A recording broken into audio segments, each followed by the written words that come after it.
Un día después de mudarnos al nuevo apartamento en el centro histórico de la ciudad, el antiguo propietario Martín Ochoa me llamó a las 11 de la mañana con voz temblorosa y urgente. «Señor Sebastián, olvidé apagar una cámara oculta que tenía instalada en el apartamento. Vi lo que su esposa hizo ayer mientras usted estaba en el trabajo. Necesito que venga a mi oficina ahora. Solo usted. No le diga a su esposa. Es importante». Colgó antes de que pudiera responder, dejándome con el teléfono en la mano y un nudo en el estómago que no había sentido en décadas. Cuando llegué a su oficina una hora después, Martín giró su laptop hacia mí con manos temblorosas y presionó play en un video de vigilancia. Lo que vi en esa pantalla, mi esposa Elena, la mujer con quien había compartido 38 años de matrimonio, moviendo muebles en nuestra nueva sala, como si estuviera buscando algo con desesperación, y luego, cuando encontró lo que buscaba, presionando una sección de la pared que se abrió revelando un compartimento secreto del que sacó una caja metálica que nunca había visto. Me horrorizó de una manera que no podía expresar con palabras. Me llamo Sebastián Montes.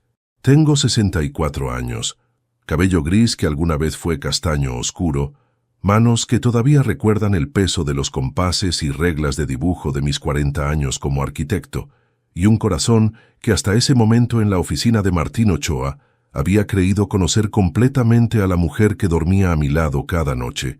Elena y yo nos conocimos cuando yo tenía 26 y ella 24, en una cafetería cerca del hospital donde ella trabajaba como enfermera. Me enamoré de su sonrisa tímida, de cómo sus ojos verdes se iluminaban cuando hablaba de ayudar a pacientes, de la forma en que parecía llevar una tristeza antigua que nunca me explicó completamente, pero que me hizo querer protegerla para siempre. Nos casamos 6 meses después de conocernos, rápido para los estándares de entonces, pero cuando sabes, sabes, y construimos una vida que pensé era sólida.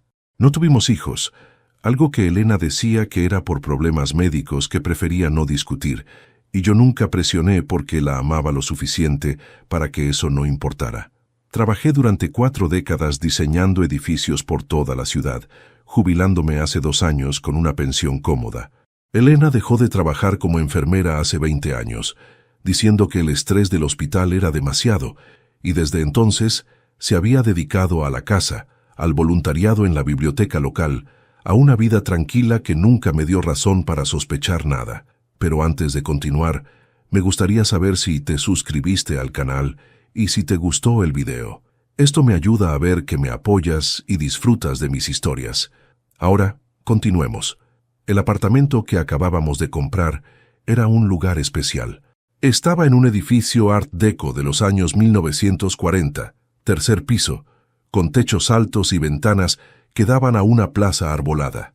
Martín Ochoa nos lo había vendido a un precio sorprendentemente bajo, casi la mitad del valor de mercado, explicando que quería una venta rápida después de la muerte de su hermano, el antiguo propietario. Mi hermano Rodrigo murió hace 6 meses, nos había dicho durante la primera visita, sus ojos evitando los nuestros. No tengo conexión emocional con este lugar, solo quiero que alguien lo aprecie. Elena se había enamorado del apartamento instantáneamente.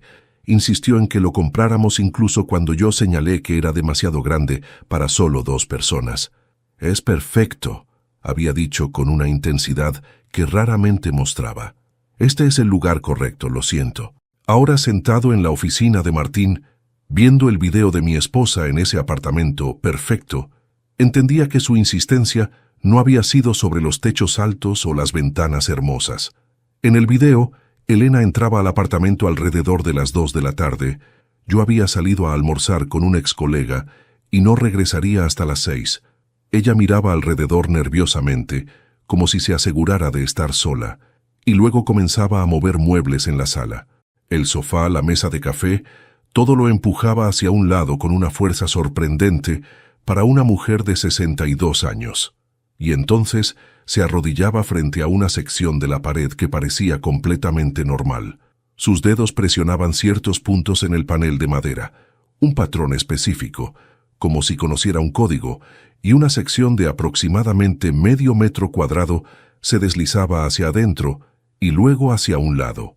Un compartimento secreto.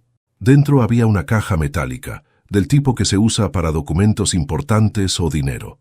Elena sacaba la caja con manos temblorosas. La abría con una llave que sacó de su bolso. Una llave que obviamente había traído consigo, lo que significaba que sabía exactamente qué estaba buscando, y revisaba el contenido.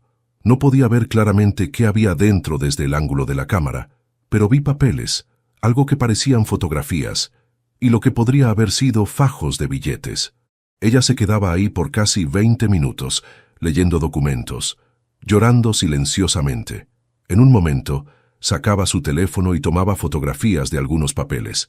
Luego, con cuidado, volvía a meter todo en la caja, la colocaba de regreso en el compartimento, cerraba el panel secreto y movía todos los muebles de vuelta a sus posiciones originales. Para cuando yo llegaba a casa esa noche, no había señal de que algo inusual hubiera ocurrido. Elena me saludaba con un beso. Me preguntaba sobre mi almuerzo. Preparaba la cena como siempre. Actuaba completamente normal, excepto que ahora, viendo este video, podía ver que sus ojos estaban rojos como si hubiera estado llorando. En ese momento le había preguntado si se sentía bien, y ella había dicho que solo tenía alergias por el polvo de la mudanza.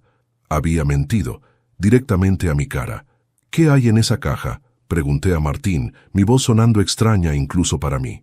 Martín se reclinó en su silla, sus dedos entrelazados nerviosamente. No lo sé con certeza. Ese compartimento, mi hermano Rodrigo lo instaló hace años. Yo no sabía que existía hasta que mandé a instalar las cámaras de seguridad después de su muerte. Estaba preocupado por robos mientras el apartamento estaba vacío. ¿Por qué me muestras esto? ¿Por qué no simplemente quitar la cámara como dijiste que olvidaste hacer? Martín me miró directamente por primera vez, porque reconocí a su esposa. En fotos viejas de mi hermano, fotos de hace décadas. Señor Sebastián, creo que su esposa y mi hermano se conocían, mucho antes de que usted la conociera, y creo que lo que está en esa caja tiene que ver con esa historia. El mundo se inclinaba debajo de mí. ¿Qué estás diciendo? Estoy diciendo que su esposa no compró este apartamento por casualidad. Sabía exactamente qué apartamento era. Sabía sobre el compartimento secreto. Vino aquí buscando algo específico. Hizo una pausa. Señor Sebastián, ¿su esposa alguna vez mencionó conocer a alguien llamado Rodrigo Ochoa? Busqué en mi memoria.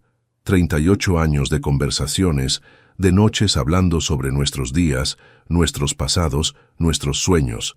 Elena había sido siempre vaga sobre su vida antes de conocerme. Decía que su familia estaba muerta, que había crecido en orfanatos, que su pasado era doloroso y prefería no hablar de él. Yo había respetado eso. Ahora me preguntaba qué más había respetado, que en realidad era simplemente ignorancia voluntaria. No, respondí finalmente.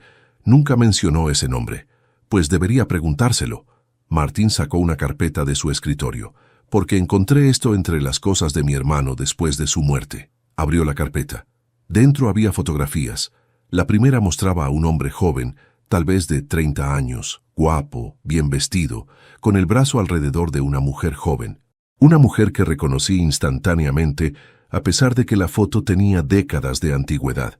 Era Elena, mi Elena, pero una Elena que nunca había visto, sonriendo con una felicidad radiante, su cabeza recostada en el hombro del hombre, sus ojos brillando con algo que parecía amor profundo. Y en su mano izquierda, claramente visible en la fotografía, había un anillo de compromiso. Las fotografías se esparcían sobre el escritorio de Martín como acusaciones silenciosas. Había docenas de ellas.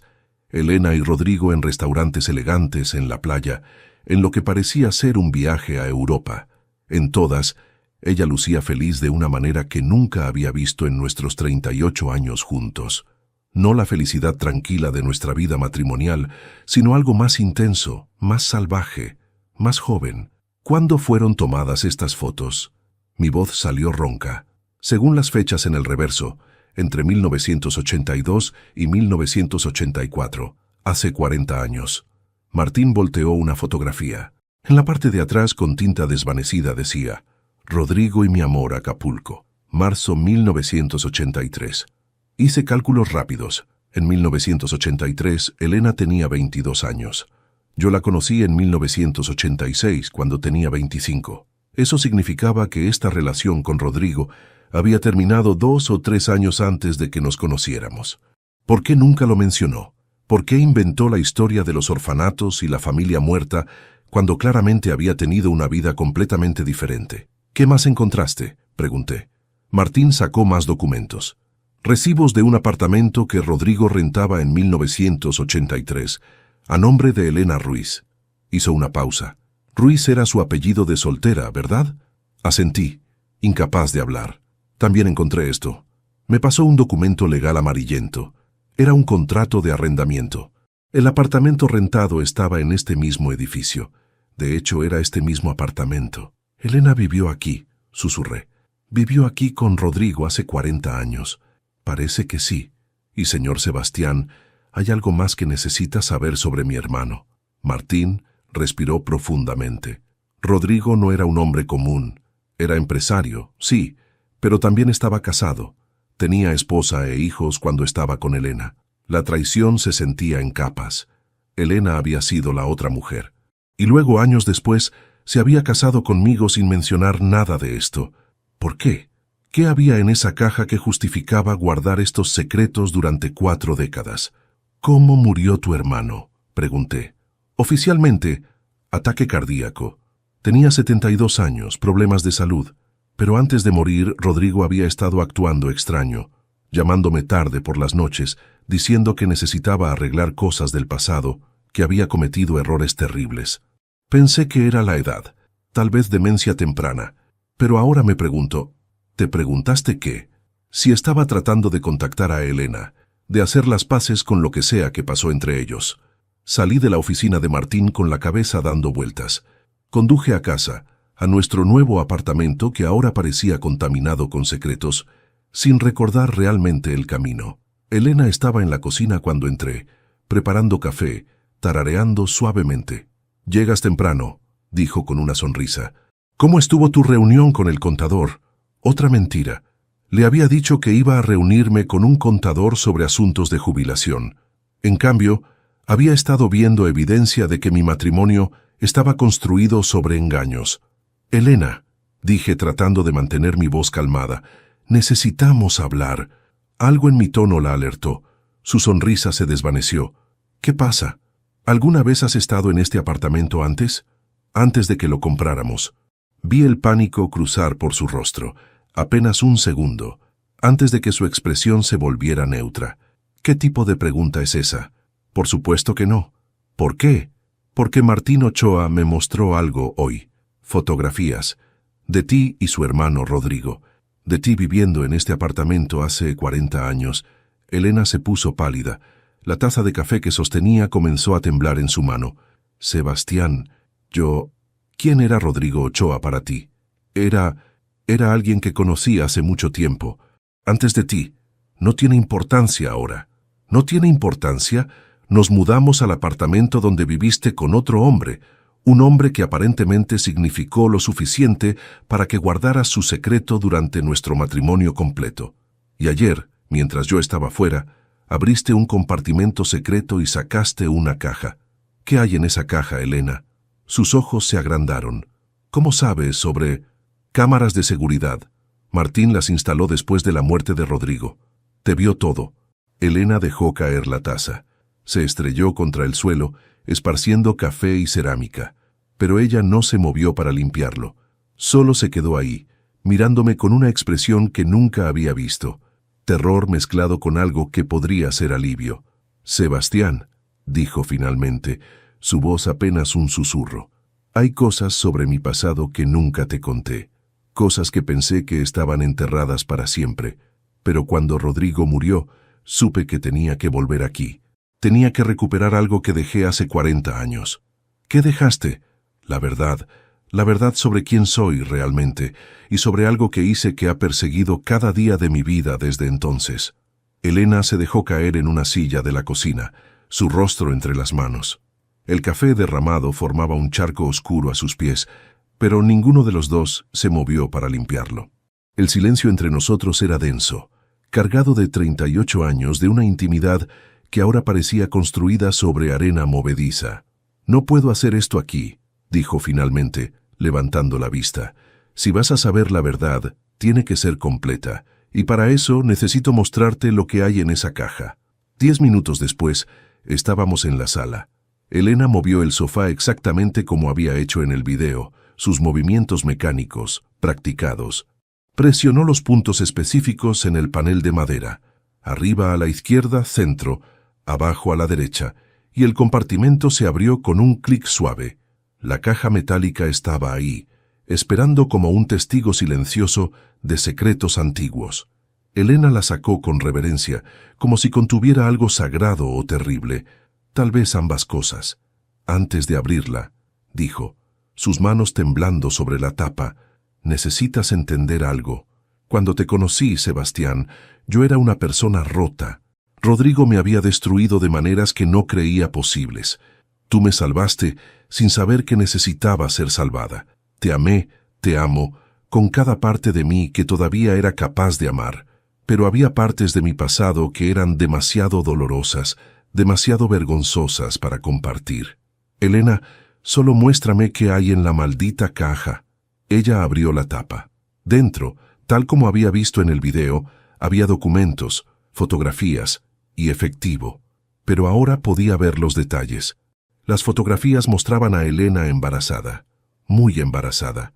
«Dios mío», susurré, «estuviste embarazada».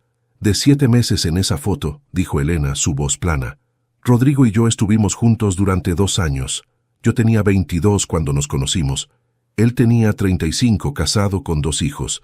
Me dijo que su matrimonio era una farsa, que se divorciaría. Las mentiras clásicas que los hombres casados dicen. ¿Y quedaste embarazada?» «Sí». Cuando se lo dije, todo cambió. Ya no era su amor secreto. Era un problema que necesitaba ser eliminado. Me ofreció dinero para un aborto. Cuando me negué, me ofreció más dinero para desaparecer, para irme de la ciudad, tener al bebé en silencio y darlo en adopción. Mi mente luchaba por procesar esto. «¿Tuviste un bebé? Elena, me dijiste que no podías tener hijos por problemas médicos». Mentí. Después de dar a luz, después de entregar a mi hijo, no pude soportar la idea de tener otro. Cada niño que veía me recordaba lo que había perdido. Así que te dije que era imposible, y tú lo aceptaste sin cuestionar porque eres bueno, demasiado bueno para alguien como yo. Ella sacó un documento de la caja. Era un certificado de nacimiento. Gabriel Rodrigo Ruiz, nacido el 15 de marzo de 1986. Madre, Elena Ruiz. Padre, desconocido. Hice cálculos. Nos conocimos en junio de 1986, 3 meses después de que nacieras. Sí, había dado a mi hijo en adopción, tomado el dinero de Rodrigo, y estaba tratando de reconstruir mi vida. Estaba trabajando doble turno en el hospital, tratando de no pensar, de no sentir, y entonces apareciste tú, amable, estable, seguro, todo lo opuesto a Rodrigo. Te aferré como un salvavidas. ¿Y nunca pensaste en decirme? Todos los días. Pero mientras más tiempo pasaba, más imposible se volvía.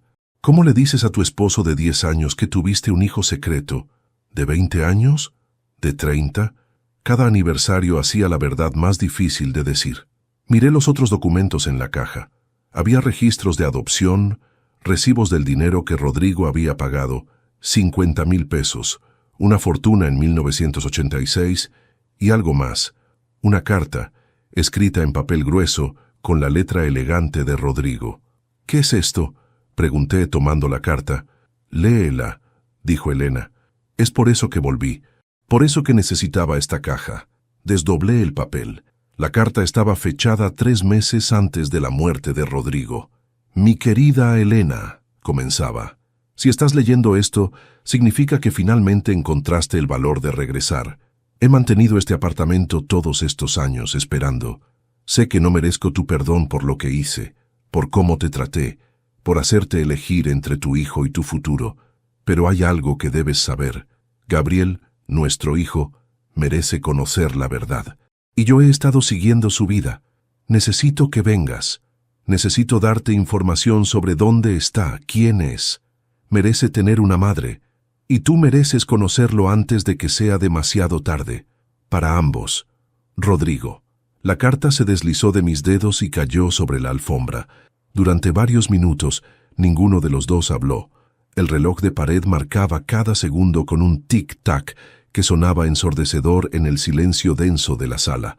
Elena lloraba silenciosamente, sus hombros temblando, mientras yo trataba de procesar que mi esposa había tenido un hijo que ahora tendría 38 años, y que el hombre con quien lo tuvo había estado rastreando a ese hijo durante décadas. Rodrigo murió antes de que pudieras verlo, dije finalmente, más una afirmación que una pregunta. Sí, cuando leí su obituario en el periódico hace 6 meses, algo se rompió dentro de mí.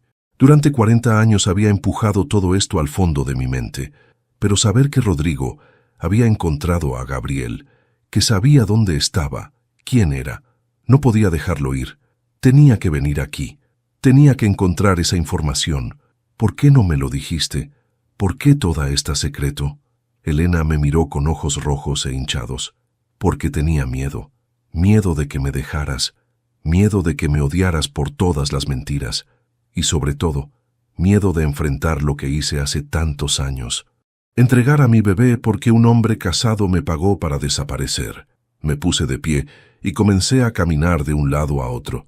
40 años como arquitecto me habían enseñado a resolver problemas, a ver estructuras completas desde fragmentos. Pero esto era un laberinto emocional que no sabía cómo navegar. ¿Qué más hay en esa caja?, pregunté. Dijiste que Rodrigo tenía información sobre Gabriel.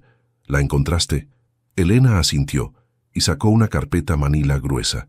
Dentro había documentos, fotografías recientes, recortes de periódico. En la primera foto había un hombre de unos 30 y tantos años, alto, de cabello oscuro, sonriendo en lo que parecía ser una ceremonia de graduación. Gabriel Mendoza, dijo Elena, su voz quebrándose al pronunciar el nombre. Adoptado por la familia Mendoza cuando tenía 3 días de vida. Creció en Guadalajara, se graduó de medicina en la UNAM. Ahora es cardiólogo en el Hospital General. Está casado, tiene 2 hijos. La miraba hablar sobre este extraño como si lo conociera, y supongo que en cierto sentido lo hacía. Había llevado a este hombre dentro de ella durante 9 meses. Lo había dado a luz, lo había entregado, y había pasado 38 años preguntándose qué había sido de él. ¿Sabías todo esto antes de abrir la caja?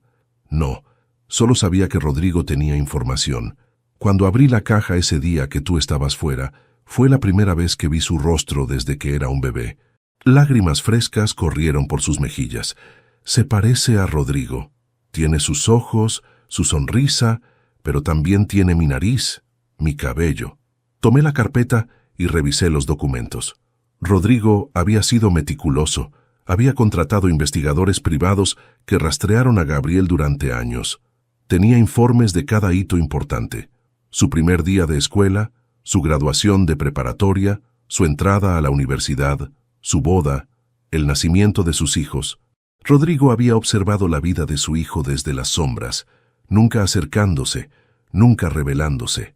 Y entonces vi algo que me heló la sangre. Un documento legal fechado 1 mes antes de la muerte de Rodrigo. Un testamento. Elena, dije lentamente, ¿leíste el testamento de Rodrigo? Ella negó con la cabeza. Había tantos documentos. Tomé fotos de la mayoría para revisarlos después, pero no tuve tiempo de leer todo ahí mismo. Pues deberías leer esto. Le pasé el documento. Vi su expresión cambiar mientras leía, de confusión a shock a incredulidad. En el testamento, Rodrigo dejaba una porción significativa de su patrimonio, aproximadamente 10 millones de pesos, a Gabriel Rodrigo Ruiz, hijo biológico nacido el 15 de marzo de 1986, de madre Elena Ruiz. Pero había una condición. La herencia solo podía ser reclamada si Elena confirmaba la paternidad mediante pruebas de ADN y si Gabriel aceptaba públicamente a Rodrigo como su padre biológico. «Dios mío», susurró Elena. Rodrigo quería que Gabriel supiera, quería forzarme a revelarlo todo. «Oh», dije, una sospecha formándose en mi mente. Alguien más quería asegurarse de que Gabriel nunca reclamara esa herencia. «¿Qué quieres decir?» Rodrigo tenía una familia legítima, ¿verdad? esposa, hijos, ¿crees que estarían felices de compartir una herencia millonaria con un hijo bastardo que apareció de la nada? Elena palideció. No había pensado en eso. Pues deberías. Porque Martín Ochoa, el hombre que nos vendió este apartamento a precio de ganga, el hombre que casualmente olvidó apagar una cámara de seguridad, el hombre que me mostró fotos tuyas con Rodrigo, es el hermano de Rodrigo. Y apuesto a que no está muy feliz con la idea de que un sobrino desconocido reclame 10 millones de pesos. Sonó el timbre del apartamento, haciéndonos saltar a ambos. Elena y yo nos miramos con alarma. No esperábamos a nadie. Caminé hacia la puerta y miré por la mirilla. Del otro lado estaba Martín Ochoa, pero no estaba solo. Había otro hombre con él, más joven, tal vez de 40 años, vestido con traje caro y expresión seria. Abrí la puerta lentamente. ¿Martín? Señor Sebastián, dijo Martín, su voz formal, diferente al tono casi amigable que había usado en su oficina. Lamento la intrusión. Este es mi sobrino, Ricardo Ochoa, hijo de Rodrigo. Necesitamos hablar con usted y su esposa sobre un asunto muy delicado. Ricardo me extendió la mano. Señor Montes, entiendo que mi tío Martín le mostró algunas cosas esta mañana, cosas sobre el pasado de su esposa con mi padre, y sospecho que ahora saben sobre el testamento. ¿Cómo sabes que sabemos sobre el testamento? Ricardo sonrió, pero no era una sonrisa amigable. Porque las cámaras de seguridad no solo graban video, señor Montes, también graban audio, y hemos estado monitoreando este apartamento desde que ustedes se mudaron. Sabemos exactamente qué hay en esa caja, y sabemos que su esposa está planeando contactar a Gabriel Mendoza. Elena apareció detrás de mí, su rostro pálido. ¿Quién eres tú para decirnos qué podemos o no hacer? Soy el hijo legítimo de Rodrigo Ochoa, y no voy a permitir que una aventura de hace 40 años destruya el legado de mi padre y robe la herencia que le pertenece a su verdadera familia. Ricardo Ochoa entró al apartamento sin esperar invitación, su mirada escaneando el lugar como si estuviera evaluando propiedades. Martín lo siguió, cerrando la puerta detrás de ellos con un clic que sonó definitivo, casi amenazante. «No pueden entrar así a nuestra casa», protesté, poniéndome entre ellos y Elena. «¿Su casa?» Ricardo se rió sin humor. «Este apartamento perteneció a mi familia durante 50 años. Mi padre lo compró. Mi tío se los vendió bajo instrucciones específicas mías. ¿Realmente creen que fue coincidencia?» Elena dio un paso adelante, su voz temblando pero firme. «¿Qué quieres decir con instrucciones tuyas?» Ricardo se sentó en nuestro sofá sin ser invitado. Cuando mi padre murió, encontramos su testamento, la sorpresa del hijo secreto, la herencia millonaria para un extraño. Naturalmente investigamos. Descubrimos quién era usted, señora Montes, dónde vivía, y cuando vimos que estaban buscando un apartamento más grande, bueno, Martín les hizo una oferta que no podían rechazar. «Nos tendieron una trampa», dije, la realización cayendo sobre mí como agua helada. «Les dimos una oportunidad», corrigió Ricardo. «Sabíamos que eventualmente vendría a buscar la caja. Las cámaras nos confirmarían sus intenciones, y ahora tenemos evidencia de que está planeando contactar a Gabriel Mendoza para reclamar una herencia que no le pertenece». «Esa herencia le pertenece a mi hijo», dijo Elena, su voz elevándose. «Rodrigo lo reconoció en su testamento. Un testamento que estamos impugnando. Nuestros abogados argumentarán que mi padre no estaba en su sano juicio cuando lo redactó, que usted lo manipuló en sus últimos días. Nunca hablé con Rodrigo después de 1985. No lo vi ni una vez en 40 años. Antes de continuar, dime aquí en los comentarios qué te está pareciendo esta historia hasta ahora y qué harías tú en su lugar. No te vayas del video, porque lo que viene a continuación te pondrá la piel de gallina». «Eso es lo que usted dice», respondió Ricardo fríamente. «Pero ¿quién nos creerá? Una enfermera que tuvo una aventura con un hombre casado, quedó embarazada, tomó dinero para desaparecer, y 40 años después aparece reclamando millones. No se ve bien, señora Montes». «¿Qué quieren de nosotros?», pregunté, tratando de mantener la calma. Martín finalmente habló. «Queremos que Elena firme un documento renunciando a cualquier reclamo sobre la herencia de Rodrigo, y queremos que jure no contactar nunca a Gabriel Mendoza. Si acepta, Les devolveremos el dinero del apartamento y todos seguiremos con nuestras vidas. ¿Y si no aceptamos? Ricardo sacó su teléfono y tocó la pantalla. Una grabación comenzó a reproducirse. La conversación que Elena y yo acabábamos de tener en esta misma sala, donde ella admitía haber mentido sobre poder tener hijos, sobre su pasado, sobre todo.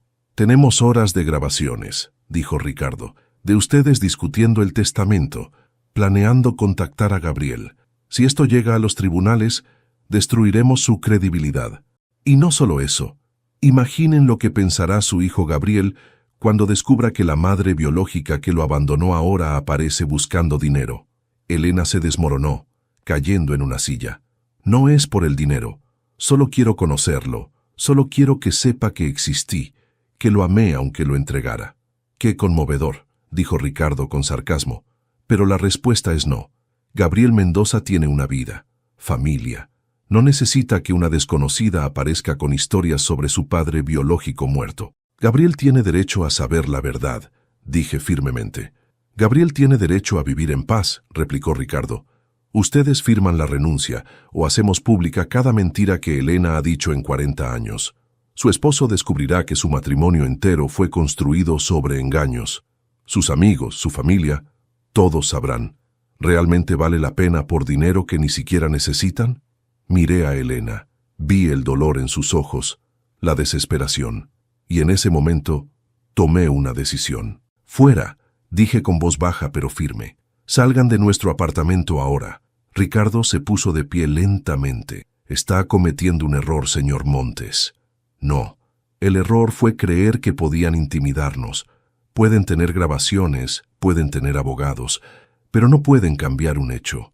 Gabriel Mendoza es el hijo de Elena, y según el testamento de su padre, tiene derecho a saber eso. No vamos a firmar nada, y si intentan chantajearnos de nuevo, iré directamente a la policía». «La policía no puede hacer nada», dijo Martín. «No hemos hecho nada ilegal. Instalar cámaras ocultas en una propiedad que vendieron, grabar conversaciones privadas sin consentimiento. Estoy seguro de que eso viola algunas leyes. Ahora salgan».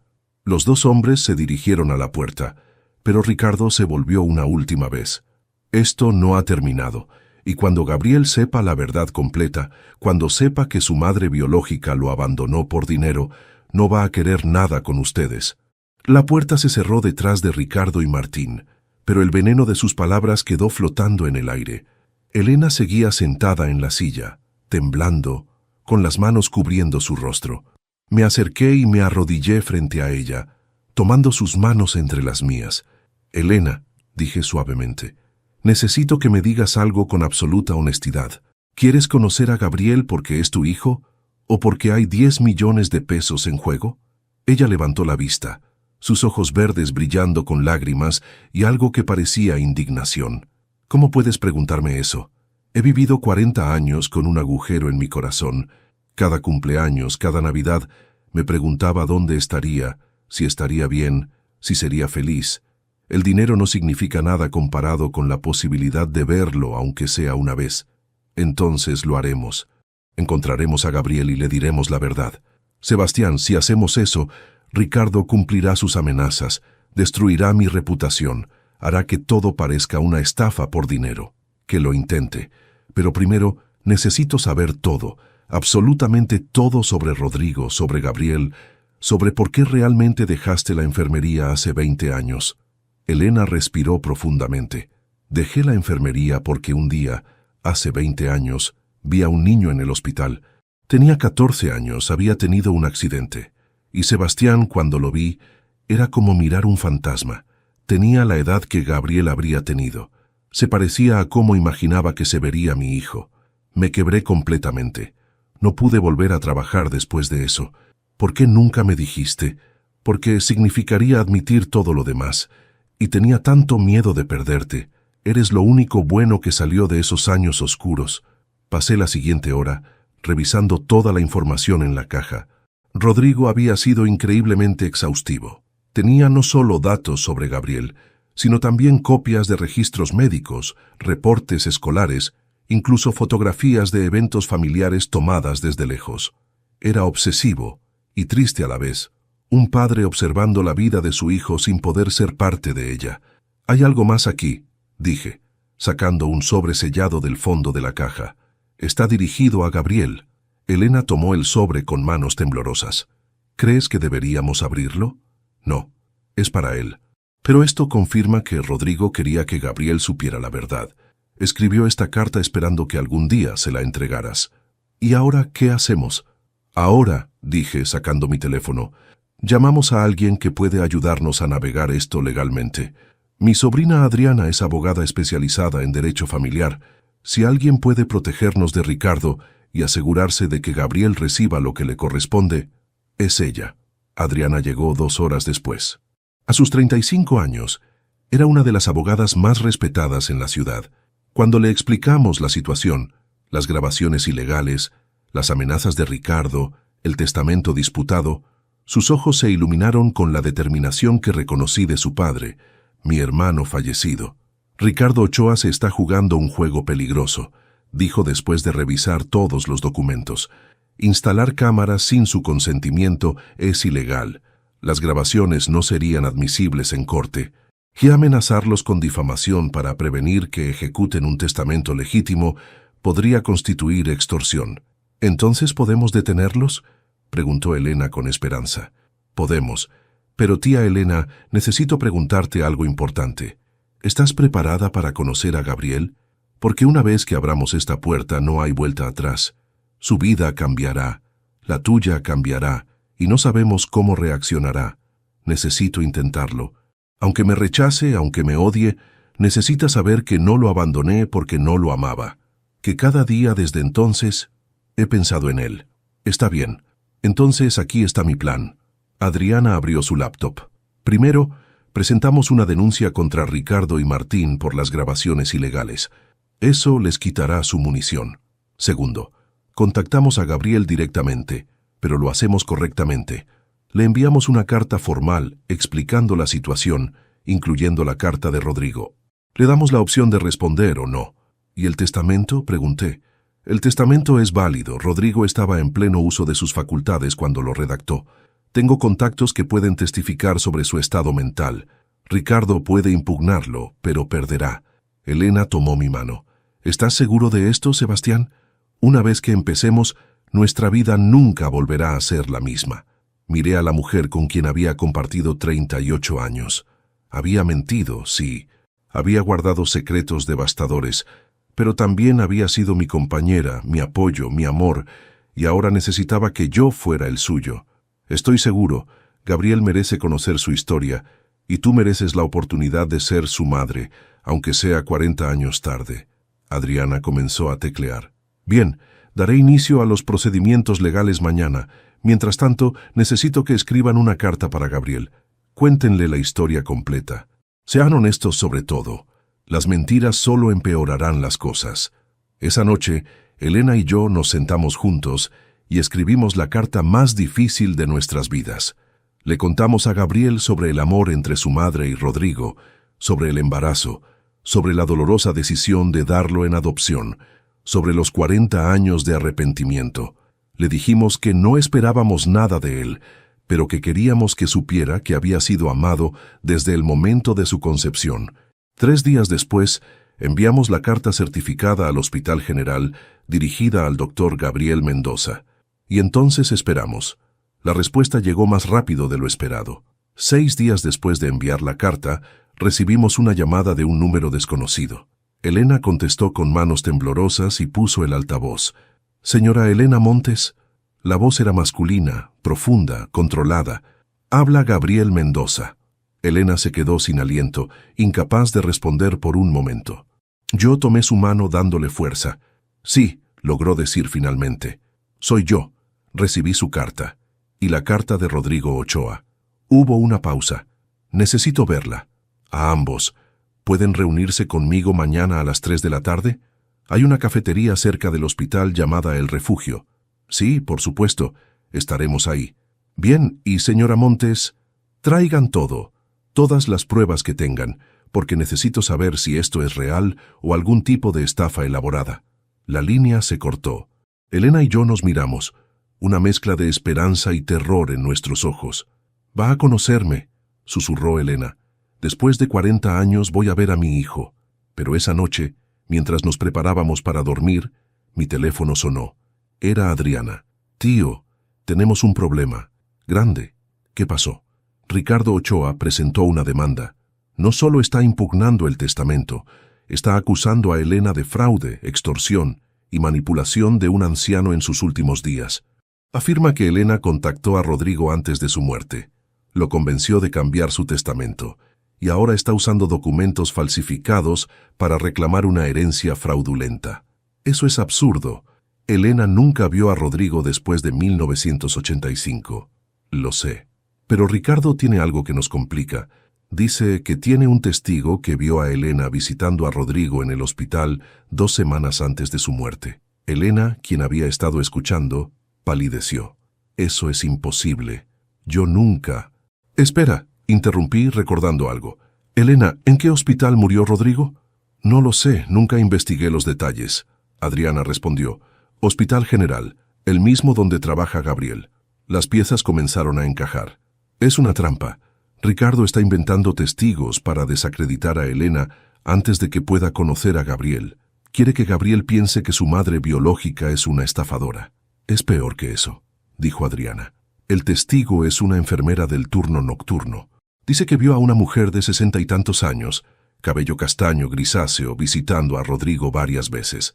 La descripción coincide con Elena. Pero no era yo, insistió Elena. Lo juro.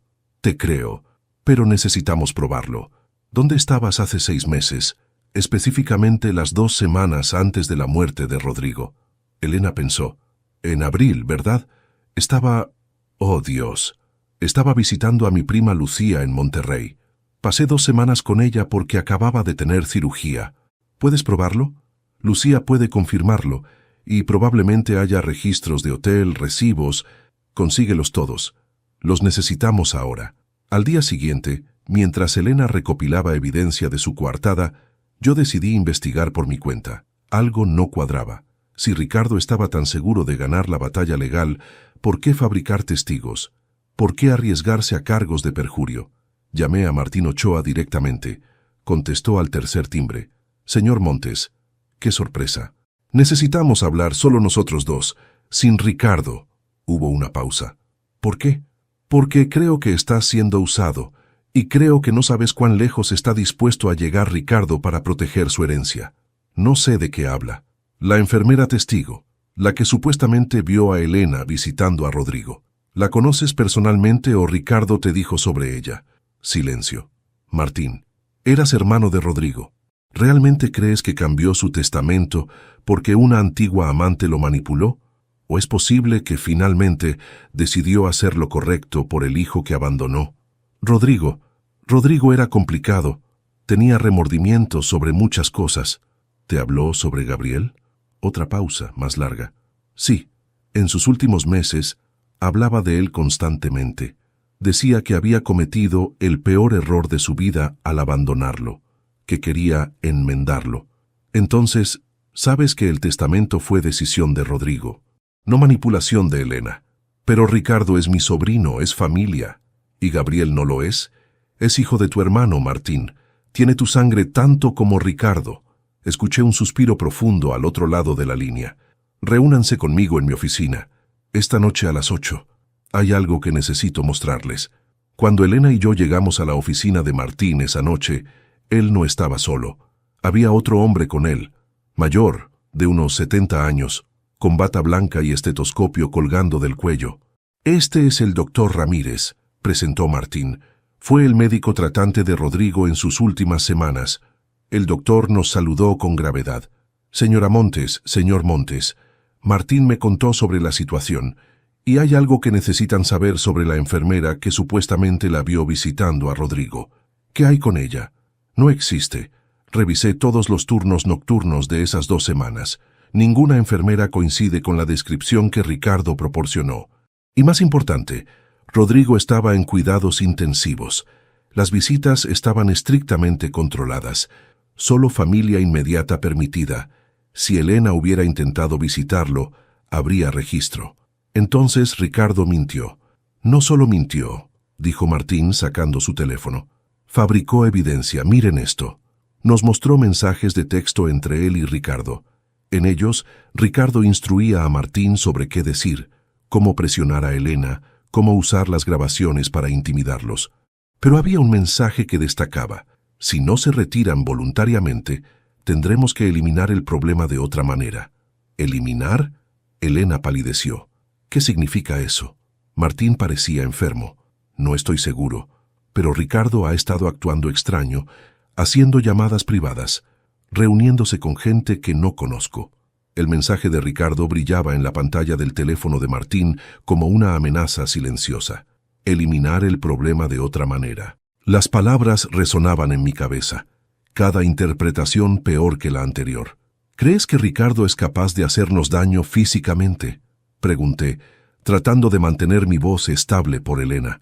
Martín guardó su teléfono, su rostro marcado por la culpa. No lo sé. Pensé que solo estábamos protegiendo la herencia familiar, presión legal, tal vez un poco de intimidación. Pero esto...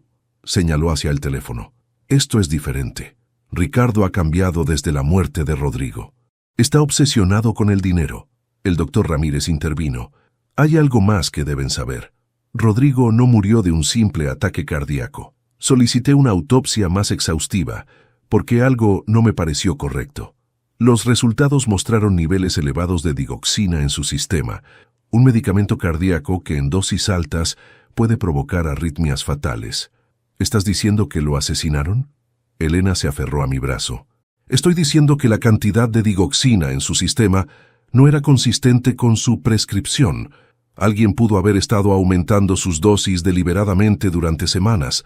Reporté mis sospechas, pero la familia, específicamente Ricardo, presionó para cerrar el caso rápidamente. Dijo que Rodrigo habría querido una cremación inmediata. Se llevó a cabo antes de que pudiera hacerse una investigación formal. Dios mío, susurré. Ricardo mató a su propio padre para prevenir que Gabriel reclamara la herencia.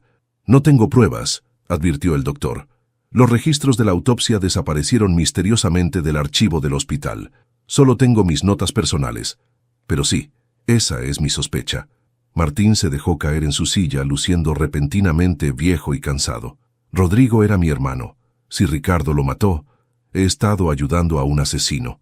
Entonces ayúdanos ahora, dije firmemente. Testifica sobre los mensajes, sobre la evidencia fabricada, y ayúdanos a asegurarnos de que Gabriel esté a salvo. ¿Gabriel? Martín levantó la vista bruscamente.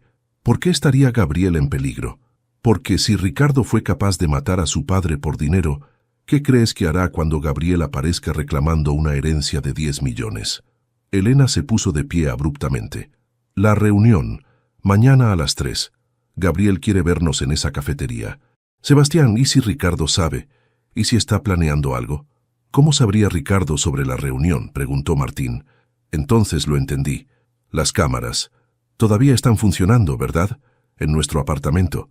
Martín asintió lentamente. Sí, Ricardo insistió en mantenerlas activas. Dijo que necesitábamos monitorear sus acciones para el caso legal. Entonces, escuchó la llamada de Gabriel. ¿Sabe dónde y cuándo vamos a reunirnos? Me volví hacia Elena. Necesitamos advertir a Gabriel. Elena marcó el número de Gabriel inmediatamente, pero fue directo al buzón de voz. Intentó 3 veces más con el mismo resultado. No contesta, dijo, su voz quebrándose por el pánico. Llama al hospital, sugerí. Pregunta por él. Elena llamó al Hospital General. Después de ser transferida varias veces, finalmente habló con alguien del departamento de cardiología. El doctor Mendoza. No ha venido hoy. Llamó reportándose enfermo esta mañana. Muy inusual para él. Nunca falta al trabajo. Elena colgó, su rostro pálido. Algo está mal. Gabriel nunca falta. Oh, dijo el doctor Ramírez cuidadosamente. Tal vez está tomándose tiempo para procesar la noticia sobre su familia biológica. Es mucho para asimilar. Pero algo en mi instinto me decía que estaba mal. Necesitamos ir a su casa, ahora. No sabemos dónde vive, protestó Elena. Martín ya estaba buscando en su teléfono. Rodrigo tenía su dirección en los archivos del investigador, Colonia del Valle. No está lejos. 15 minutos después, Los cuatro estábamos en mi auto conduciendo hacia la dirección que Martín nos había dado. Era una casa modesta, en una calle tranquila, con un jardín bien cuidado y juguetes infantiles en el pórtico, evidencia de los nietos que Elena nunca había conocido. Toqué el timbre. Nada. Toqué de nuevo, más insistentemente. Finalmente, se abrió la puerta. Una mujer de unos 35 años nos miró con desconfianza y preocupación. Tenía los ojos rojos como si hubiera estado llorando. «¿Quiénes son ustedes?», preguntó.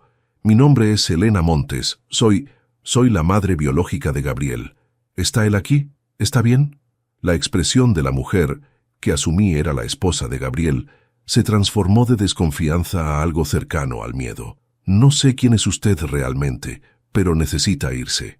Gabriel está internado en el hospital. Alguien lo atacó esta mañana cuando salía del gimnasio. Lo golpearon brutalmente y le dejaron una nota». «Dios mío», Elena se tambaleó. La sostuve antes de que cayera. «¿Qué decía la nota?». La esposa de Gabriel vaciló, luego dijo. Decía: «Dile a tu madre biológica que se aleje, o la próxima vez te mataremos». La esposa de Gabriel, quien finalmente se presentó como Daniela, nos hizo pasar a la sala con reticencia. Sus manos temblaban mientras nos servía agua que nadie tocó. Los juguetes esparcidos por el suelo, las fotografías familiares en las paredes, todo recordatorio doloroso de la vida que Gabriel había construido y que ahora estaba en peligro por secretos del pasado. «¿Dónde está Gabriel ahora?», preguntó Elena, su voz quebrada. «¿En qué hospital?». «En el Hospital General», irónicamente. «¿Dónde trabaja? Tiene una costilla rota, contusión severa y conmoción cerebral. Los doctores dicen que tuvo suerte. Quien lo atacó sabía exactamente cómo lastimarlo sin matarlo, casi como una advertencia. Fue Ricardo», dije con certeza. «Ricardo Ochoa». Gabriel mencionó ese nombre. Daniela negó con la cabeza. «Gabriel no ha hablado mucho desde que recuperó la conciencia, pero antes del ataque había estado actuando extraño. Recibió esa carta de ustedes hace una semana y no ha sido el mismo desde entonces». Leyéndola una y otra vez, investigando en internet sobre Rodrigo Ochoa, haciendo llamadas a abogados. «¿Qué tipo de abogados?», preguntó Martín. «Abogados de herencias». Estaba tratando de entender el testamento, sus derechos legales. Y entonces, hace 2 días, recibió otra llamada, de alguien que decía ser su hermano, alguien llamado Ricardo. Mi corazón se hundió. ¿Qué le dijo Ricardo? No lo sé exactamente. Gabriel tomó la llamada en privado. Pero cuando salió de su estudio estaba pálido. Me dijo que había un conflicto familiar, que gente estaba peleando por dinero y que necesitaba ser cuidadoso. Le dije que olvidara todo el asunto, que no necesitábamos dinero de herencia, que nuestra vida estaba bien como estaba. Daniela se limpió las lágrimas. Pero Gabriel dijo que no se trataba del dinero, se trataba de saber quién era realmente, de entender por qué su madre biológica lo había dado en adopción. Elena sollozó. Yo solo quería explicarle, decirle que lo amaba, que darlo en adopción fue la decisión más dolorosa de mi vida, pues ahora está en cuidados intensivos por culpa de esa decisión de hace 40 años, replicó Daniela con amargura. Personas de su pasado que él nunca conoció están tratando de matarlo por dinero que ni siquiera sabía que existía. El doctor Ramírez intervino gentilmente. Señora, su esposo es víctima aquí, pero también lo es Elena. Ambos están siendo atacados por alguien que no tiene escrúpulos. Necesitamos ir a la policía, dijo Martín. Ahora, con todo, los mensajes de Ricardo, las amenazas, el ataque a Gabriel. ¿Y decirles qué? Daniela se puso de pie. ¿Que sospechan que Ricardo Ochoa está detrás del ataque? ¿Sin pruebas? Ricardo es rico, poderoso. Sus abogados destruirán cualquier acusación. Mientras tanto, mi esposo sigue en peligro. Tenía razón, y todos lo sabíamos. Necesitábamos pruebas concretas, no solo sospechas. Hay una manera, dije lentamente, una idea formándose.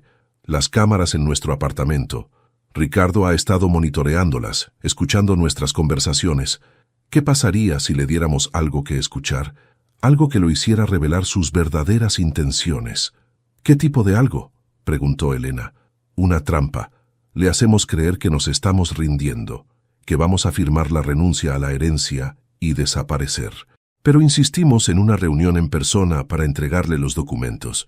Una reunión donde tendremos nuestras propias grabaciones. Adriana, a quien había llamado en el camino y ahora entraba por la puerta, escuchó la última parte.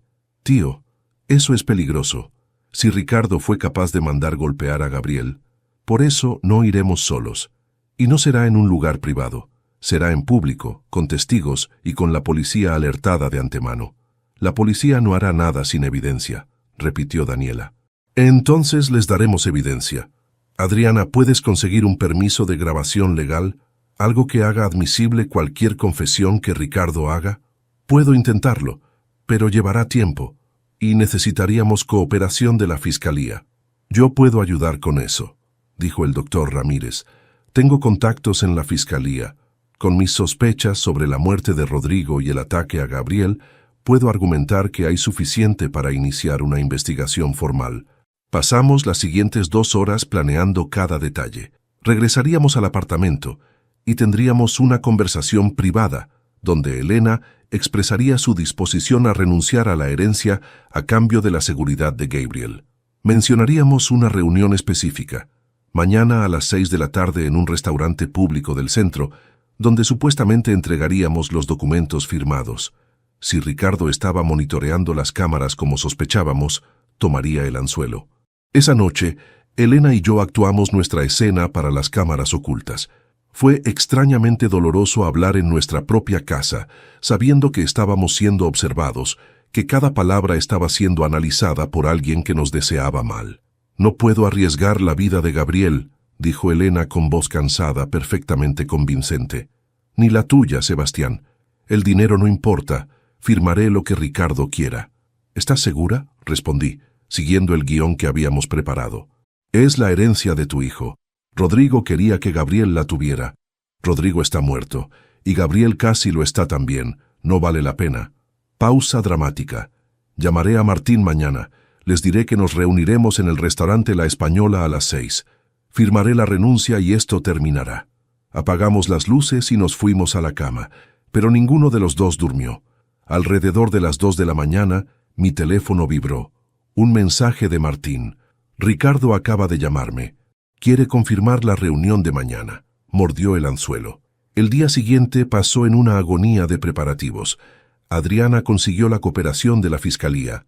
El doctor Ramírez había presentado formalmente sus sospechas sobre la muerte de Rodrigo, y combinado con el ataque a Gabriel, había suficiente para justificar una operación de vigilancia. Oficiales de civil estarían posicionados en el restaurante. Elena llevaría un micrófono oculto, y teníamos órdenes de arresto listas para ejecutarse en el momento en que Ricardo se incriminara. A las 5:30 de la tarde, Elena y yo llegamos al restaurante La Española.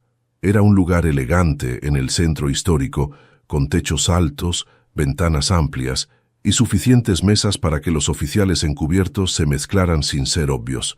Adriana ya estaba ahí, sentada en una mesa cerca de la salida, fingiendo leer documentos legales. Martín llegó a las 5:40, luciendo nervioso y culpable. Se sentó con nosotros evitando nuestros ojos. «No tenías que hacer esto», le dije en voz baja. «Ricardo es tu sobrino. Rodrigo era mi hermano. Y si Ricardo lo mató...» Martín tragó saliva. «No puedo proteger a un asesino, incluso si es familia».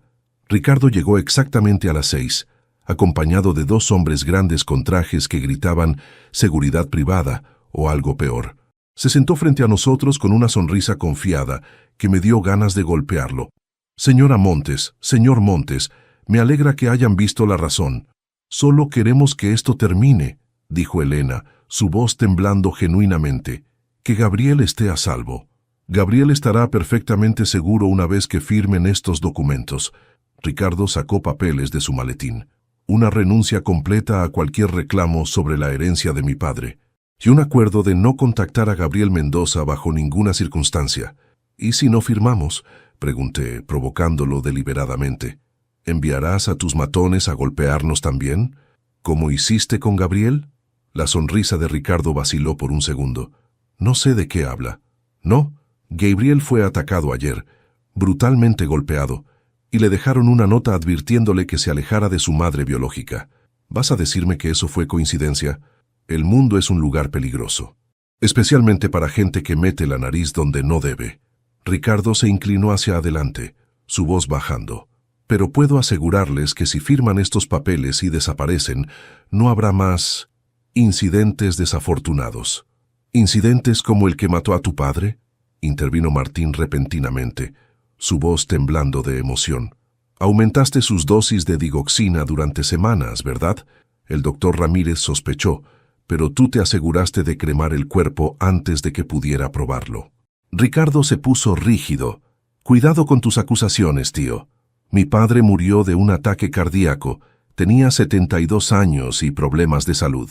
Tenía 72 años y estaba a punto de cambiar su testamento para beneficiar a un hijo que tú ni siquiera sabías que existía, presionó Martín. ¿Cuánto tiempo llevabas planeándolo? ¿Descubriste el testamento antes o después de matarlo? Esto es ridículo. Ricardo hizo un gesto a sus guardaespaldas para que se pusieran de pie. No tengo que escuchar estas acusaciones infundadas. ¿Infundadas? Elena sacó su teléfono y tocó la pantalla.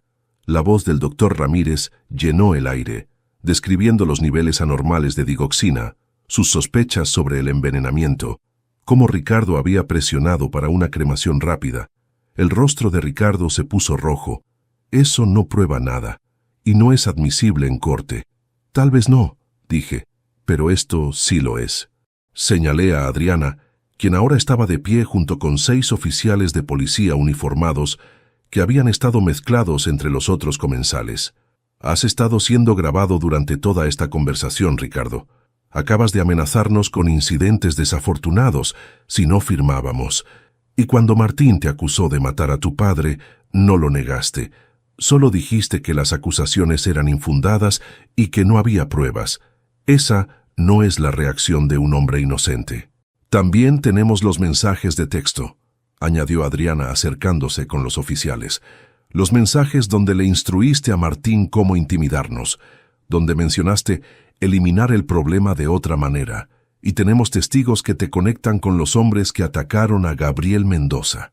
Uno de los guardaespaldas de Ricardo intentó moverse, pero inmediatamente fue rodeado por oficiales. El otro levantó las manos en rendición. Ricardo Ochoa, dijo el oficial al mando, está bajo arresto por sospecha de asesinato de Rodrigo Ochoa, intento de asesinato de Gabriel Mendoza, extorsión y amenazas criminales. Tiene derecho a permanecer en silencio. Mientras leían sus derechos a Ricardo, vi su expresión transformarse de confianza a incredulidad a furia pura. Esto no ha terminado, gritó mientras lo esposaban. Tengo abogados, tengo dinero, voy a destruirlos a todos. Tu dinero no te va a ayudar esta vez, dijo Martín tranquilamente. Maté a mi propio hermano por avaricia. Eso es algo que ninguna cantidad de dinero puede borrar.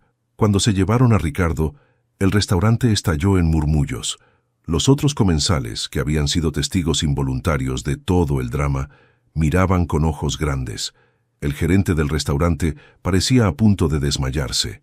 Elena se derrumbó contra mí, llorando de alivio y agotamiento. ¿Se acabó? ¿Realmente se acabó? Casi, dije suavemente.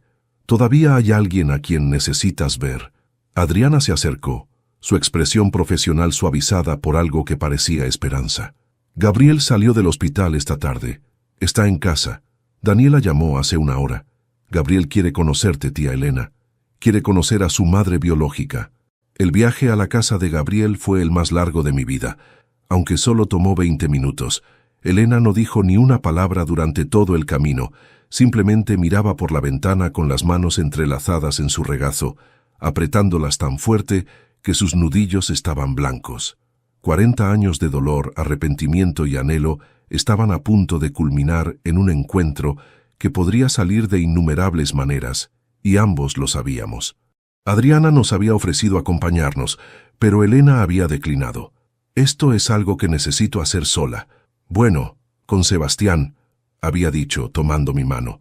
Después de todo lo que habíamos pasado juntos, las mentiras descubiertas, los secretos revelados, la traición y el peligro, todavía me necesitaba a su lado, y yo estaría ahí. Cuando llegamos a la casa en la colonia del Valle, las luces estaban encendidas. A través de las ventanas podía ver sombras moviéndose. Una familia. La familia que Gabriel había construido sin conocer nunca a su madre biológica. Una vida completa que ahora estaba a punto de ser tocada por el pasado de maneras que nadie podría haber anticipado. Daniela abrió la puerta antes de que pudiéramos tocar el timbre.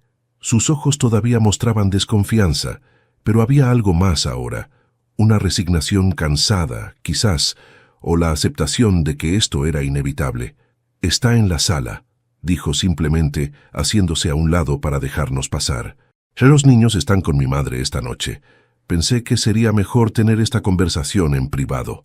La sala era acogedora, llena de fotografías familiares, dibujos infantiles pegados en el refrigerador visible desde la entrada, una vida construida con amor y cuidado. Y en el sofá, con un vendaje visible en su sien y moviéndose con la rigidez de alguien con costillas rotas, estaba Gabriel.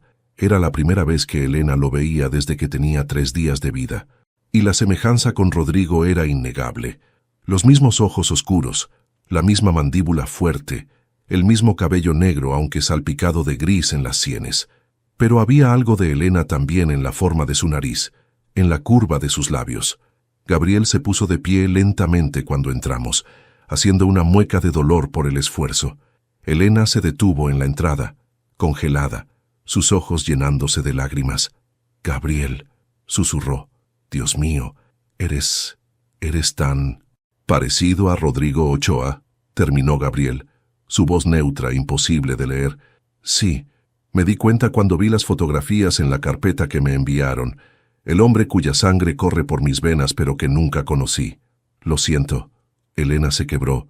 «Siento tanto haberte dado en adopción. Siento no haber sido lo suficientemente fuerte para criarte sola. Siento que hayas sido atacado por culpa de decisiones que tomé hace 40 años». Gabriel estudió a Elena por un largo momento. «Siéntense», dijo finalmente, señalando las sillas opuestas al sofá. «Creo que todos necesitamos hablar, realmente hablar». Nos sentamos. Daniela trajo café que nadie tocó. El silencio se extendió, pesado con 4 décadas de palabras no dichas. «Leí su carta», comenzó Gabriel, «varias veces, y leí la carta que Rodrigo me dejó. Cartas de 2 extraños explicando que soy producto de una aventura, que fui entregado como problema inconveniente, que mi existencia fue un secreto vergonzoso durante 40 años. «No fue así», protestó Elena. «Tú no eras un problema inconveniente. Eras un bebé que amaba pero que no podía darle lo que merecías. Tenía 22 años, sin dinero, sin familia, sin apoyo. Rodrigo me ofreció una elección imposible, abortar o dar a luz y entregarte a una familia que pudiera darte todo lo que yo no podía. ¿Y nunca consideraste quedarte conmigo? ¿Luchar por mí? Todos los días, cada día desde que te entregué, me he preguntado si tomé la decisión correcta. Pero mira la vida que tuviste, Gabriel. Los Mendoza te dieron amor, educación, oportunidades. Te convertiste en doctor, salvando vidas. Tienes una esposa hermosa, hijos. ¿Yo podría haberte dado eso a los 22, sola, sin recursos? No lo sé», respondió Gabriel. «Nunca lo sabremos, porque tomaste esa decisión por mí, y luego te casaste con este hombre», señaló hacia mí, «y nunca le dijiste sobre mi existencia. Construiste toda una vida sobre la mentira de que no podías tener hijos. Lo sé, y no tengo excusa para eso. Le mentí a Sebastián, les mentí a todos, porque era más fácil que enfrentar lo que había hecho». Me incliné hacia adelante.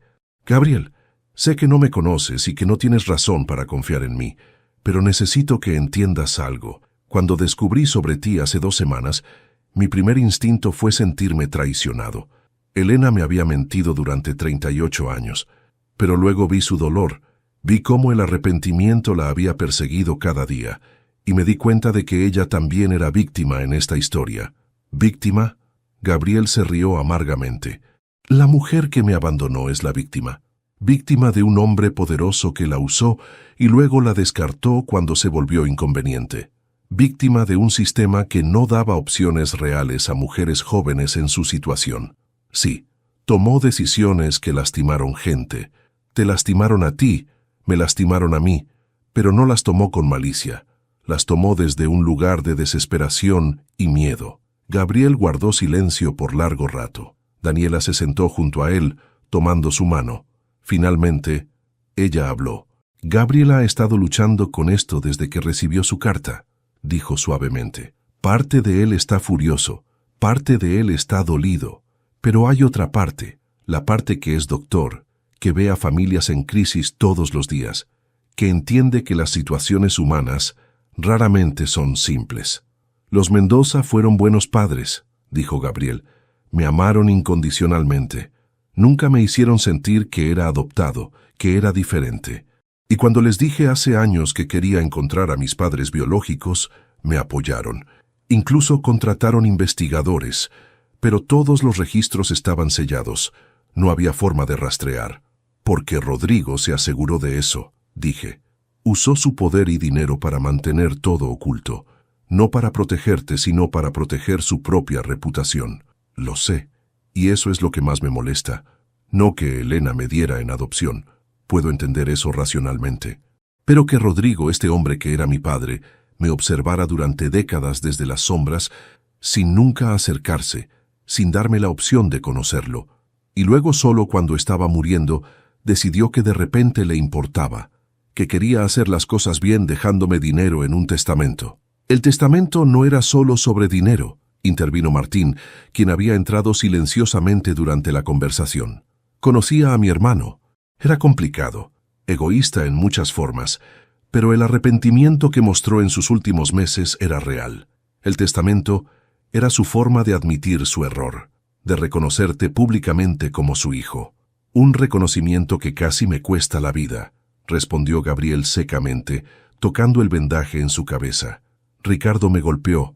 Bueno, mandó que me golpearan, porque Rodrigo finalmente decidió hacer lo correcto. Ricardo está bajo arresto, dije. Enfrentará cargos por el ataque contra ti. Y probablemente por el asesinato de Rodrigo también, si el doctor Ramírez puede probar el envenenamiento. Dinero, murmuró Gabriel.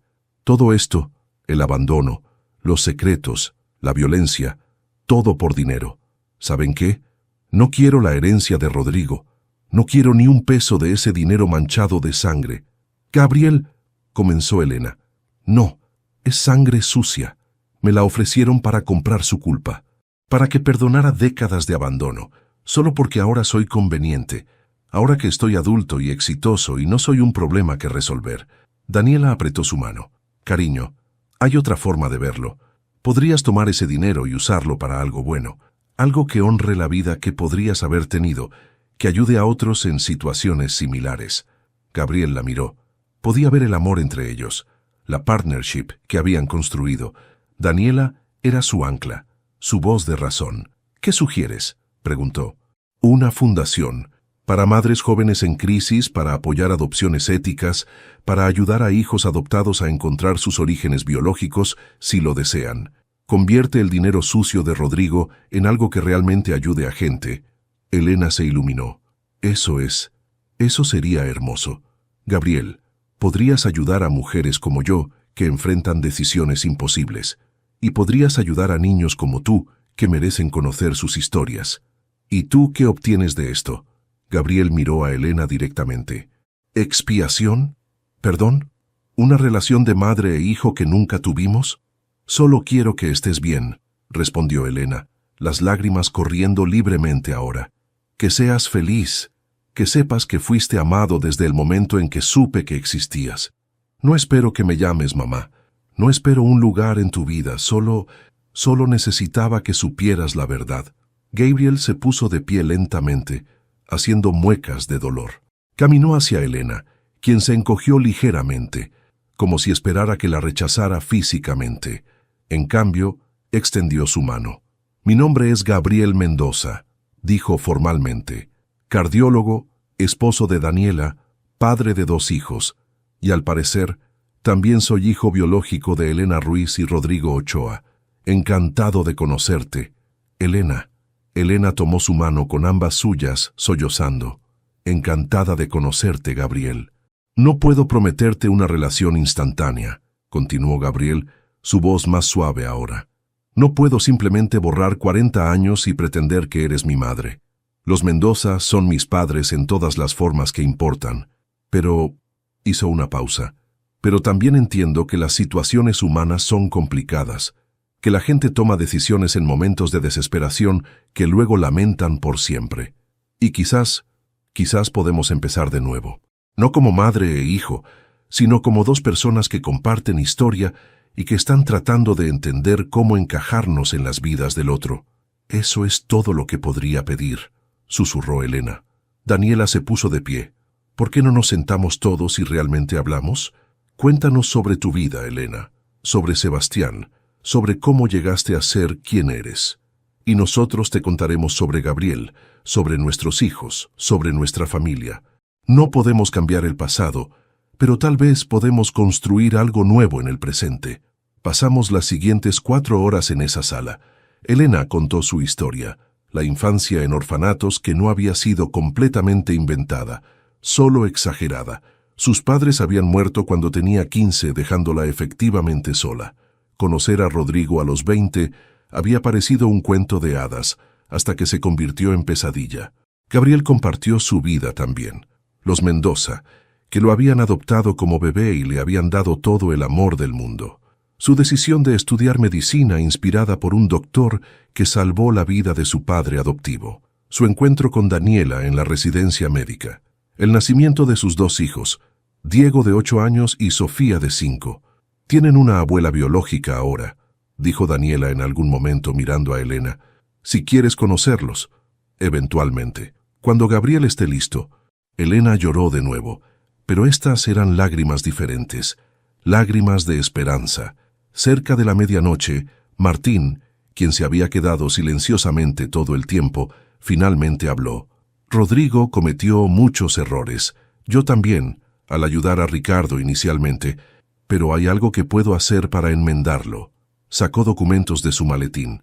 Como único hermano sobreviviente de Rodrigo y ejecutor secundario de su patrimonio, tengo cierta autoridad. Ricardo será procesado. Sus derechos de herencia serán revocados por sus crímenes. Eso significa que la herencia completa de Rodrigo, no solo los 10 millones designados para Gabriel, sino todo, pasará a Gabriel como único hijo biológico reconocido.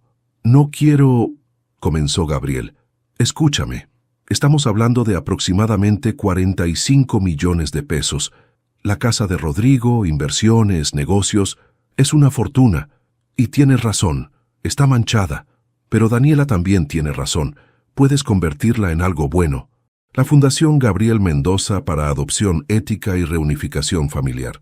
Puedes hacer más bien con ese dinero del que Rodrigo jamás hizo. Gabriel miró a Daniela, quien asintió. Está bien, dijo finalmente. Pero con condiciones. Elena es cofundadora. Esta fundación se construye en su historia tanto como en la mía, y parte de los fondos van a buscar justicia para casos como el de Rodrigo, hombres poderosos que abandonan hijos y luego intentan comprar perdón. Trato hecho, dijo Martín extendiendo su mano. Cuando Elena y yo finalmente salimos de esa casa a las 2 de la mañana, el mundo parecía diferente. No arreglado, nunca podríamos arreglar 40 años de dolor, pero diferente, lleno de posibilidad donde antes solo había arrepentimiento. Si llegaste hasta aquí, hasta estas palabras finales, gracias por acompañarme en este viaje a través de secretos familiares, cámaras ocultas y la búsqueda desesperada de verdad antes de que fuera demasiado tarde. La historia de Sebastián y Elena nos muestra que las familias son complicadas, que la gente guarda secretos por razones que parecen válidas en el momento, y que a veces descubrir la verdad, aunque aterradora, es el único camino hacia la sanación genuina. Ahora te pido 3 cosas. Primero, suscríbete a este canal. Presiona ese botón rojo. Me ayudas a seguir creando estas historias complejas sobre relaciones humanas, secretos familiares y cómo navegamos las situaciones más difíciles de la vida. Segundo, dale like a este video. Cada like me dice que la historia de Sebastián resonó contigo, que te mantuvo enganchado desde la llamada de Martín sobre la cámara oculta hasta la redención final en la fundación. Tercero, comenta aquí abajo, ¿desde qué ciudad nos ves? Escribe, saludos desde tu ciudad. ¿Qué te pareció el giro de Gabriel y la herencia? ¿Lo esperabas? ¿Habrías perdonado a Elena si fueras Sebastián? Nota importante, esta es una historia completamente ficticia creada exclusivamente con fines de entretenimiento. Los personajes, situaciones y eventos son producto de la imaginación y no representan personas o hechos reales. Cualquier similitud con la realidad es pura coincidencia. Esta narrativa fue diseñada para explorar temas de secretos familiares, adopción, herencias y redención de manera dramática y ficticia. Nos vemos en la próxima. Hasta pronto.